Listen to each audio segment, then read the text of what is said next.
Tell me when you're ready.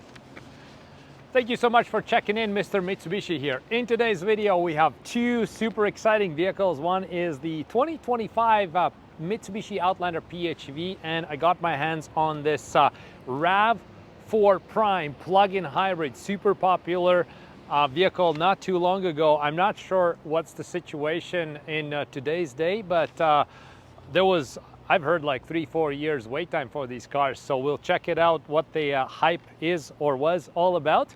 And this one here is an SE trim level. This one here is the GT trim level, much higher trim level. There's a reason why I'm comparing today these trim levels side by side. We're also going to have a look at them visually, the difference between how they look size-wise and also interior and everything else. So this video is not an equal trim level comparison, but it's more so between what your money buys if you, let's say, thinking about buying the RAV4, but you take the same money and you spend it on the PHEV. So it's going to be interesting to see. So the trim levels when it comes to Toyota RAV4 Prime, you have SE, which one is this? You have XSE, and then the XSC has this technology package that you can upgrade. So pretty much you have three choices, but when it comes to Outlander PHEV, you have ESSE, LESCL, GT, GT Premium, and Noir. So GT, GT Premium, Noir is kind of top of the line, just dressed up a little bit different, but even though that's the case, so you have 7 trim levels on this versus 3 on the Toyota, so much larger choice on Mitsubishi. Also keep in mind they're both are all-wheel controls, but Toyota offers you only the 5 seats, whereas Mitsubishi standard is 7 seats. Now let's talk about price and value. So Toyota built and price, I went and priced out this vehicle, the SE trim level, and before taxes it comes down to just under $55,000. There's no discounts on them whatsoever. Now at Tri-City Mitsubishi this month we're offering $5,000 off of the MSRP on the PHEVs, so keep that in mind. Come on in here, do a test drive on any PHEV that you want, $5,000 off this month.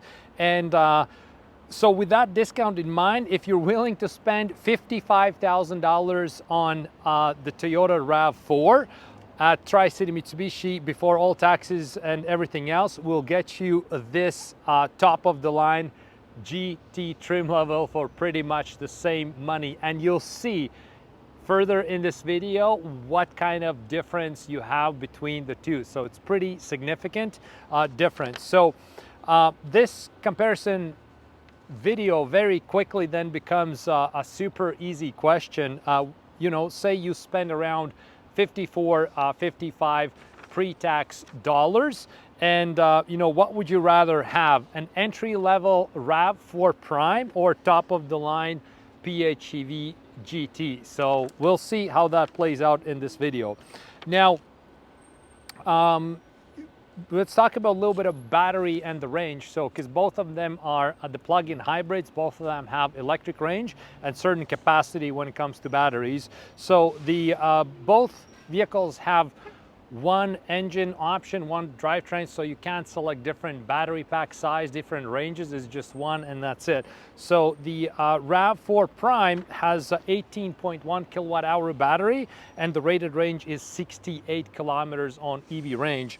The PHEV is 20 kilowatt hour battery, and the rated range is 61 kilometers. Now I have not tested on the RAV4 personally, but you can find that video on my channel. I've tested it, the range on the PHEV. I got 91 or 92 kilometers out of EV. Now that was super mindful driving, no AC, and like I was just trying to achieve the most amount of kilometers, but I got over 90 kilometers. Again, you know, maybe, you know, leave the comment if what you squeezed out of the RAV4. It will be interesting to see. Maybe I should test the RAV4 for that same purpose as well. So Keep in mind also that there's a bit of a differences on what each car can do with their battery packs. So the PHEV has this charge option where you can just select the charge mode and the vehicle charges the battery itself. So in about 90 minutes or so, it can charge from empty battery, dry battery, to about 80%. And then you can use that 80% to drive around in EV range, or if you want to power some you know, you go camping, you can power some lights and some everyday appliances, use the backup generator, so you have that option as well. So for the Prime, to get that external power option, you have to upgrade as well, so it does not come here in the standard capacity. So that's a quick kind of rundown between two of them. So right now, let's check out exterior, interior. I think we're going to start with interior first because there's very, very big differences there, and then we're going to go to compare the exterior just to see how they look and compare size-wise. And again, this is not equal trim level comparison, is just comparing if you were about to spend $54,000 on the RAV4. Consider the Mitsubishi Outlander PHEV. I'll show you with our Tri-City Mitsubishi $5,000 discount. I'll show you what you can get for the same money. So let's get going. Okay, and here I am stuck between these two SUVs. So this one here is the Outlander PHEV, and this one here is the Toyota RAV4 Prime. So this is the plug-in hybrid, and it's a SC trim level and top of the line GT. So now to be fair, I am gonna do a video as well comparing equal trim levels. So I'll take the key options from the SC trim level, and I'm gonna line up with whatever would be the best trim level from the 7 available on the PHEVs. But again, this video here today is about what you would pay for this car, what you get in the PHEV. So let's start with the RAV4 Prime first. We can see when we open the door already that we have the cloth interior. That's the number one thing that sticks out, and we have small sunroof on this one here. So let's check out the further in the vehicle. So when I jump in, really one thing that I really like is this red stitching, and it has nice soft panel material all around it. So that is a nice thing to have. And then you also have the you know, solid Toyota steering wheel, and let's start it up.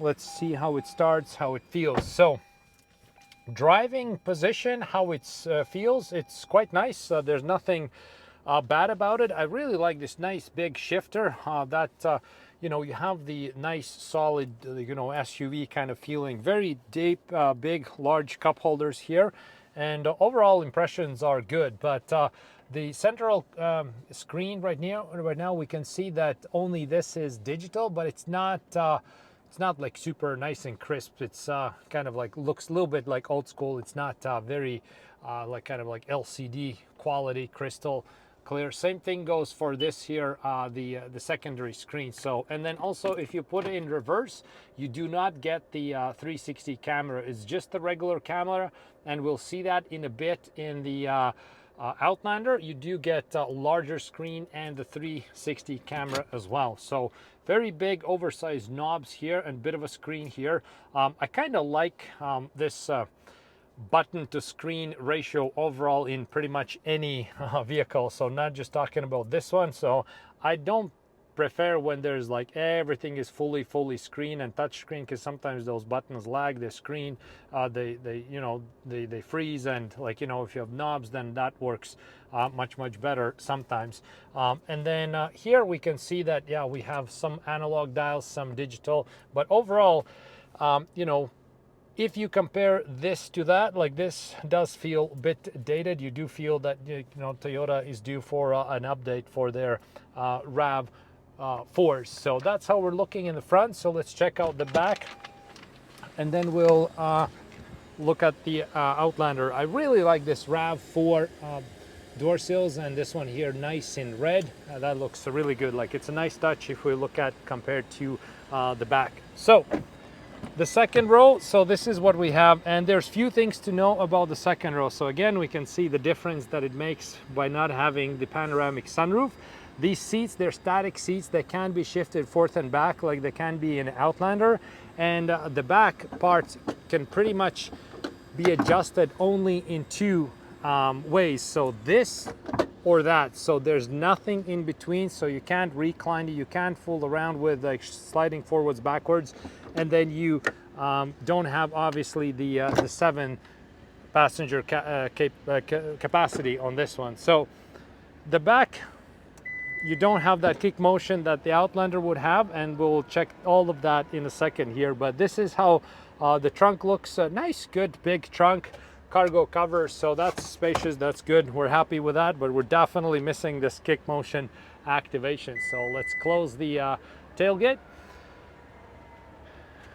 I really like this red Prime badge together with this piano gloss thing, and then the exterior, it's a very nice exterior that the RAV4 has, so I'll give them that, but we'll check the exterior in a second. So let's have a look right now what we have here in PHEV Outlander GT. And again, this is GT, top of the line, because that's what you could get with our Tri-City rebate that we have. So this is what you can get compared to just a base RAV4 Prime. And these seats, we have these leather seats that can be either this light gray or black. This one just happened to be light gray, but we have both that you can get. Power settings, so for the seat memory, you do have that here on driver and passenger side. Don't have that on the RAV4 Prime. And let's just see how we're looking inside. So this is what I mean with that screen. Look how nice and crisp this screen is compared to the RAV4. And same thing for this secondary screen that you can put reverse camera, and you have the 360 cameras. This one also has front sensors and rear sensors and the front camera and all kinds of things. So the GT also has the My Pilot Assist. So this is the adaptive cruise control and lane keep assist. It's going to keep you in a lane. You have a head-up display, navigation is built in, and you also have these, you know, the drivetrain selector, which is a lot simpler in Toyota. I forgot to showcase that. Maybe I'll show you in a second here, but this knob here, so this is what you get on PHEV. So it's a gear shifter. This one here is the EV selector, so you can select what you want to do with the battery, normal, save, and charge. So I talked about this charge option. This is how you can charge the battery. So you just click in the charge, and then the vehicle is charging the battery itself automatically. So we can see the energy flow. I really like this energy flow. Looks really, really cool. Look at the size of the sunroof. So, and this is one of those things when Outlander and Outlander PHEV came out, everybody was so happy to see this size of a panoramic sunroof. And let's check out what else we have in the second row. So we have this nice cover here that you're gonna miss in the RAV4. You won't have that. And this one is what I was talking about, the seats. So not only you can adjust, look how steep it goes, and you can recline it all the way back like this, and you can have it any position in between that you want. But you can also have this 60-40 split, just slide it down and you can adjust it the way you want. This is extremely helpful for your cargo, for your passengers, and everything else in between. Huge, huge difference. These seats are also heated, so that's a big part, that's a big plus as well. The tailgate, power tailgate of course on both, but you do have this kick motion on the PHEV, which makes the life so much easier. That's absolutely my favorite option. Use it all the time, love it. So the tailgate has 2 buttons. The RAV4 Prime just had one, so you can either lock, you could close the tailgate, or if you have the vehicle turned off, you want to lock it and walk away, you can just press this button and it's going to close your tailgate, lock the vehicle, and you're good. So it's a small thing, but I use it quite often, and that's the 7-seat passenger capacity right there. So one more thing that you can of course see here is that you know, want to just show you a little bit closer the console, the middle console, and for the Eco and Sport and Normal and Trail. So you can select the drive modes, but the only changes, like you can see how the color just changes from blue, so from green to red. That's the only kind of like thing that indicates the differences. But otherwise, of course, if you compare to this interior, it looks fairly basic, if you will. So Of course, Toyota is one of those cars that has huge reputation, and people, like I said in the intro of this video, like, the wait times were, I don't know what they're right now. Leave a comment if you know, but they were in years, 2, 3, 4 years I've heard, so something ridiculous like that. So these here, we have like so many available here at Tri-City Mitsubishi. You have every trim level, every option, every color spec, you can find it. We can get something for you like that. Okay, so now that you know what the interior differences are at the first glance, like here, let's check out the visual exterior differences between them. And let's check out the front comparison, then we'll do side, and then the rear comparison. So if we go top down, we can see that Outlander is a little bit higher. It sort of seems a little bit narrower here in this part where the windshield is. Also, the windshield itself appears to be a little bit smaller. And again, I haven't looked into exact specifications, measurements. I'm just going by how it looks visually. So, and that's how it's looking. We have different styling going on. So this one has, a lot of blackout elements. You have the piano gloss right here on the around the lower bumper part, and we have black roof rails, which I like it a lot. I'll give that to Toyota RAV4. I really like their front design, and look how nice those lights look. They're shaped like this. It looks really like nice and aggressive and sporty, if you will. And then these piano gloss trims around the bumper and the corners there, they just add this luxurious touch to it. So it's kind of like a nice blend of sporty, SUV-ish, and luxurious at the same time. Same here, looks really, really cool. And in the front grille, we have the piano gloss there as well. And we can see how here we have a silver accent inserted. Looks really, really cool. Fairly oversized Toyota badge, so it's nice big badge like that. And Mitsubishi, everybody who follows this channel, they only know a lot about the styling design. You have silver from the factory here because it's a silver exterior. It blends in nicely, otherwise it would stand out like this. Dynamic shield chrome, headlights, LED lights, everything is there. But Toyota, we can see how they have a larger headlight design. Everything is one headlight. And then Mitsubishi kind of has it like separated like that. You have the fog lights right there, headlights, and then the daytime running lights right there, and the turn signals going there as well. So different design theme. And when it comes to size, kind of like it just seems like the nose of the vehicle is, Toyota is a little bit longer versus it's a bit shorter on the Outlander. And then the Outlander is just bigger, like in this portion, the front portion. If we look at it, how Toyota is, it just like the nose is longer and goes down like this, and the Outlander is just a little bit more square like that, if you will. So overall, the feel is that the Outlander is a little bit bigger vehicle. If you look at it from the front, I think it's more so due to the front design here, where you have a smaller design and you have like a steep nose down going on here, and then the Outlander has just like this bigger, higher nose line here, and not as steep of a design going down here. So that's the front comparison. Let's put them side by side, and we'll be able to a little bit better determine, I think, what's going on with the sizes there. Okay, let's check out the side comparison right now, and I really love this this comparison, because that's where you can see how they're much different and what the design line is. Both of them have this horizontal kind of like design line, and they're more like a square type of design instead of just the round and car liking like design. But from side point of view, we can definitely see how Outlander PHEV is one size bigger, so to speak, than the RAV4. We do see clearly that height, Outlander is a lot higher than the RAV4, which kind of looked like that from the front where we did the comparison. This one 100% confirms.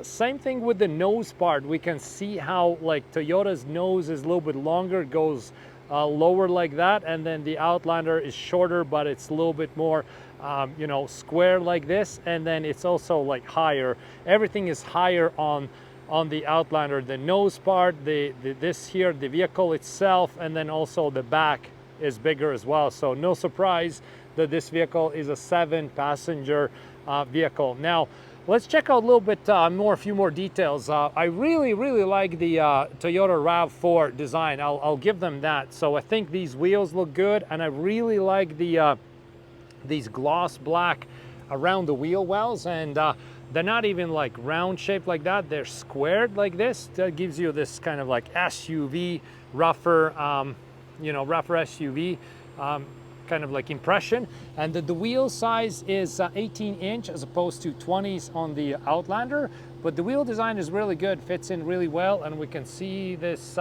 piano gloss. I really like that theme together with these black roof rails. It looks really sharp. I like it. And then once we see here on the you know, the back part and then the lower bumper right here, everything is piano gloss. That part looks really good. Both of them have these badges. So this one, it says plug-in hybrid, and the Outlander has plug-in hybrid electric vehicle, right? So that's what it stands for. And this is the Outlander. So both are silver colors, and the Outlander has the black roof option, which kind of like, you know, makes it very similar size style-wise. So I was happy that I was able to pair these two colors. And we can see the Outlander has 20-inch wheels, two-tone polished aluminum, very sharp looking wheels, and all the corner effects are and side skirts are body color painted because it's top of the line GT trim level. So when it comes to base vehicles, I gotta say that the SE base RAV4 looks less base than the Outlander. So if you look at the Outlander ES, you'll notice that it looks a little bit more base visually compared to something like fully loaded, because this one has nice big wheels, and you have all these, like, you know, corner elements gloss painted around the wheel wells is gloss painted. So you have a lot of these very nice elements, but definitely size wise we can see how you know, Toyota RAV4 is one size smaller. So let's check out the back comparison now. Okay, last but not least, so here's the back comparison. And the back comparison, we can also see how it shows that the RAV4 is you know, one size smaller. You can tell it quite clearly from this angle. The line where the window goes is kind of the same, so it's just built a little bit different, so that will affect the visibility and factors like that. But size-wise, clearly that Outlander is a little bit bigger a vehicle than the RAV4. So we'll have a look at it. Of course, different design themes wherever you look at. I kind of like it that they have two exhaust pipes. So even though it's a plug-in hybrid, it gives you this sporty feel and sporty looks for it, right? So this one here has, again, I was talking about these piano gloss elements, and the entire bumper is piano gloss, and this tailgate line is the piano gloss. So that's I really like it. It adds this luxurious feel to it, and I also like the Toyota tail lights, so I like that part as well. So on the Mitsubishi, this one again always is silver because it's silver colored. It just happened to be silver matching silver, so that's why it's blending all in. We have these nice wraparound tail lights right here. They wrap out a little bit more than they would on the RAV4, and also the design theme is a little bit different, right? So this one is thinner versus like a thicker, bigger like this. So, but that's how it's looking. Let's check out the tailgates as well. And one interesting thing I noticed when I was prepping for this video, so the tailgate on the Toyota RAV4 Prime opens and closes. It's quite noisy. I'm not sure if you can pick it up based on the video, the sound and everything else, but like when it goes up, the motor and shocks working, it's just quite noisy. It's quite loud compared to the Outlander. Outlander is very nice, quiet and smooth, but this one here is quite noisy. So this is how the luggage room is looking. Of course, you have the cargo cover and everything else, and on here we have a lot more ways how we can go about the trunk space. We have the third row seat that we can you know, have it up like this. If we need a third row, we can fold it out like that. We can fold it completely flat.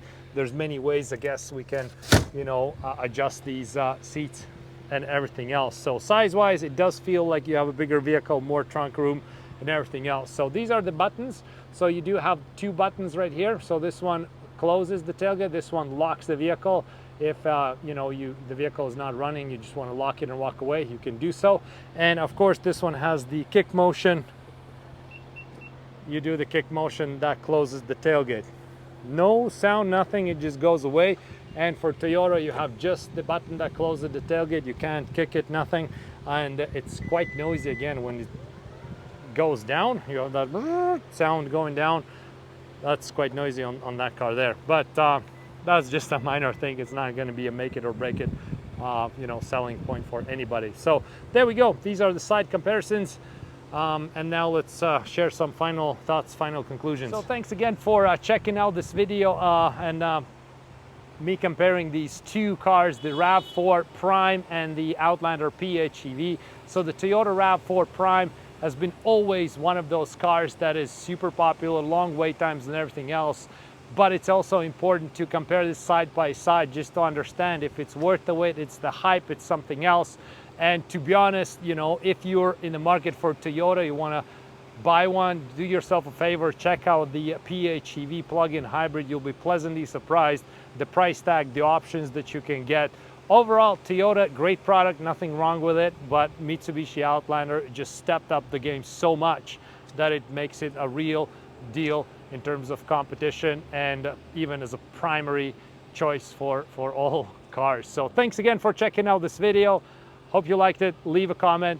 See you next time around.